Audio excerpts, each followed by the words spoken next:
6 small block Ford, just got done running. Give you a description of its combinations. Got our cylinder heads on it. Got some ground hydraulic roller. You must have your own intake system, distributor and stuff, so we just run an air gap on it, carburetor. Obviously it's got the GT40 front end on it. Got the Aviaid oil pan, specific to the GT40. Nice piece. Take you in there, show you how it ran.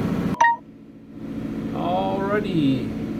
Down at 3,500, it's 505 foot-pounds of torque.